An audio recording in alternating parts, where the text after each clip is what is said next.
Hi friends, இன்னைக்கு நம்ம வீடியோவில் என்ன பார்க்க போகிறோம், ரொம்ப ஆரோக்கியமான ரொம்ப சத்தான உணவு ஃப்ரெண்ட்ஸ். இது வந்து ரெண்டே பொருள் நம்ம செய்ய போகிறோம். வாங்க இப்போ வீடியோக்குள்ளே போகலாம். அது என்னென்னா ஃப்ரெண்ட்ஸ், கேழ்வரகு இட்லி ஃப்ரெண்ட்ஸ். இது எப்படின்னா வந்து நல்லா க்ளீன் பண்ணி கல் எதுவும் இல்லாமல் க்ளீன் பண்ணிவிட்டு கழுவிட்டு நம்ம வீட்டுக்குள்ளேயே ஃபேன் காற்றுலேயே ஒரு துணியை போட்டு இதை நல்லா ஆற வச்சிடணும் ஃப்ரெண்ட்ஸ். ஆற வச்சிட்டோன்னே இந்த மாதிரி இருக்கும். இந்த மாதிரி எடுத்து வச்சுக்கோங்க. இப்போ இது வந்து நான் 2 கப் அளவுக்கு நான் எடுத்து வச்சுருக்கிறேன். உளுந்த பருப்பு வந்து 3/4 கப்பு, கேழ்வரகு வந்து 2 கப்புனா உளுந்த பருப்பு வந்து 3/4 கப்பு அளவுக்கு நான் 3 ஹவர் முன்னாடியே ஊற வச்சுட்டேன் ஃப்ரெண்ட்ஸ்.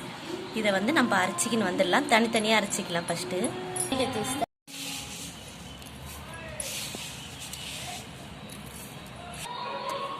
பாருங்க ஃப்ரெண்ட்ஸ், இந்த மாதிரி நான் தண்ணி சேர்க்காம தான் அரைச்சிருக்கிறேன். இப்போ இந்த ஏனத்தில் சேர்த்துக்கலாம். இப்போ அதே ஜாரில் வந்து நம்ம இந்த உளுந்து அரைச்சிக்கலாம் ஃப்ரெண்ட்ஸ்.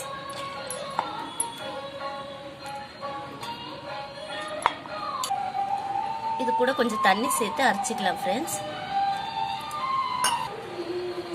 இப்போ நம்ம உளுந்து அரைச்சாச்சு ஃப்ரெண்ட்ஸ். இப்போ வந்து இது கூட சேர்த்துக்கலாம். நம்ம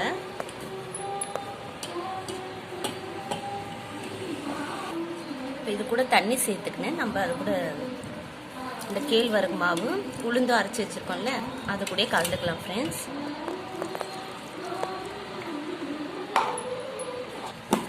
இது எப்படின்னா வந்து நம்ம இட்லிக்கு எப்படி மாவு வந்து கலந்து வச்சுக்குவோம் அந்த மாதிரி வந்து கலக்கணும் ஃப்ரெண்ட்ஸ். இது கூட நம்ம உப்பு சேர்த்துக்கலாம்.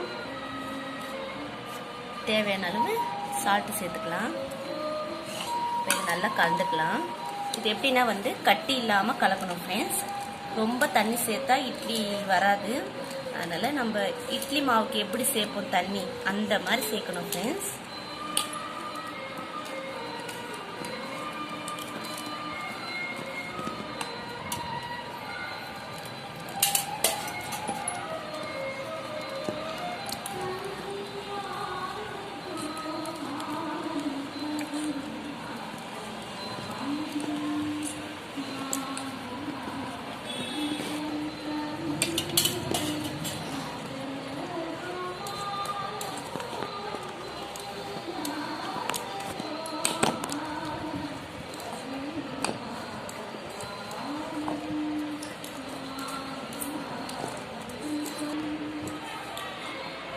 பாருங்க ஃப்ரெண்ட்ஸ், இந்த அளவுக்கு நீங்கள் மாவை கலந்து வச்சுக்கோங்க. இப்போ வந்து இது எப்படின்னா வந்து நல்லா நைஸாக அரைச்சிக்கணும் ஃப்ரெண்ட்ஸ். நைஸாக அரைச்சிதான், ஏன்னா வந்து நைஸாக அரைச்சாதான் இட்லி நல்லா வரும் ஃப்ரெண்ட்ஸ். சரிங்களா? இப்போ வந்து இதை நான் நைட்டு வந்து கலக்கி வச்சுருக்கேன் மாவை. இப்போ காலையில் வந்து நம்ம எடுத்து இட்லி ஊற்ற வேண்டியது தான் ஃப்ரெண்ட்ஸ். இப்போ இதை மூடி வச்சுருக்கலாம் ஃப்ரெண்ட்ஸ். ஃப்ரெண்ட்ஸ், இப்போ வந்து நம்ம காலையில் வந்து மாவு திறந்து பார்க்கலாம். பாருங்கள் ஃப்ரெண்ட்ஸ், நல்லா மாவு வந்து உப்பிட்டு இருக்கு ஃப்ரெண்ட்ஸ். இப்போ இதை நல்லா கலந்துக்கலாம். கொஞ்சமாக தண்ணி சேர்த்துக்கலாம் ஃப்ரெண்ட்ஸ், ஏன்னா ரொம்ப கட்டியாக இருக்குது.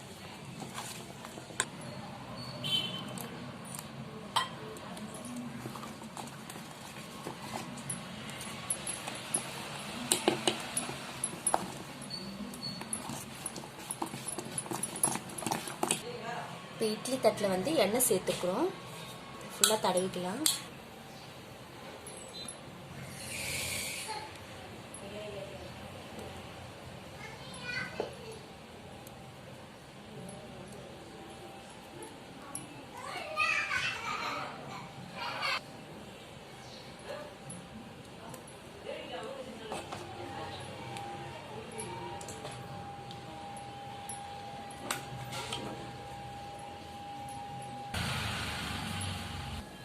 இப்போ இதில் வந்து 3 டம்ளர் தண்ணி சேர்த்துருக்கேன் ஃப்ரெண்ட்ஸ்.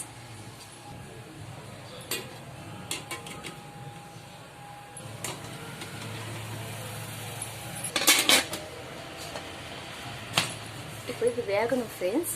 இப்போ நம்ம இட்லிக்கு எப்படி புகை வருது, இட்லி எப்படி நம்ம வேக வைக்கிறோம் அந்த மாதிரி வேகணும். சரிங்களா? இப்போ இட்லி வெந்துடுச்சா பார்க்கலாம் ஃப்ரெண்ட்ஸ்.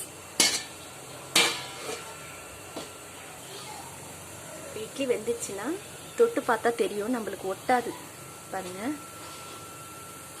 ஒட்டலை அப்படின்னா இட்லி வெந்துச்சுன்னு அர்த்தம் ஃப்ரெண்ட்ஸ். இப்போ வந்து கரெக்டாக இது ஒரு 10 நிமிஷம் ஆச்சு எனக்கு. இது இறக்கிடலாம், நம்ம கேஸ் ஆஃப் பண்ணிவிட்டு இறக்கிடலாம். இந்த மாதிரி தண்ணியில் ஸ்பூனை வந்து தொட்டுட்டு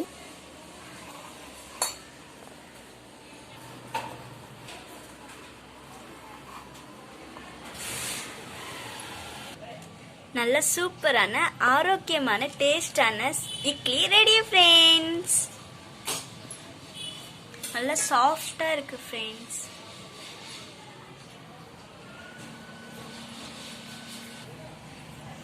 இது நடுவில் வந்து கார சட்னி வச்சுருக்கேன் ஃப்ரெண்ட்ஸ். இதுக்கு வந்து இட்லிக்கு வந்து கார சட்னி நல்லாயிருக்கும், தக்காளி தொக்கு நல்லாயிருக்கும், பூண்டு சட்னியும் நல்லாயிருக்கும் ஃப்ரெண்ட்ஸ். இந்த சட்னி வந்து ஏற்கனவே நான் ஒரு வீடியோ போட்டிருக்கேன் ஃப்ரெண்ட்ஸ். ஆனால் இது தாளிக்கல, முன்னாடியே எல்லாமே வதக்கிட்டு தான் நான் இதை அரைச்சிருக்கிறேன். இப்போ இந்த இட்லிக்கு சூப்பராக இருக்கும் ஃப்ரெண்ட்ஸ். இந்த வீடியோ உங்களுக்கு பிடிச்சிருந்ததுன்னா லைக் பண்ணுங்கள், ஷேர் பண்ணுங்கள், சப்ஸ்கிரைப் பண்ணிடுங்க ஃப்ரெண்ட்ஸ். பாய்.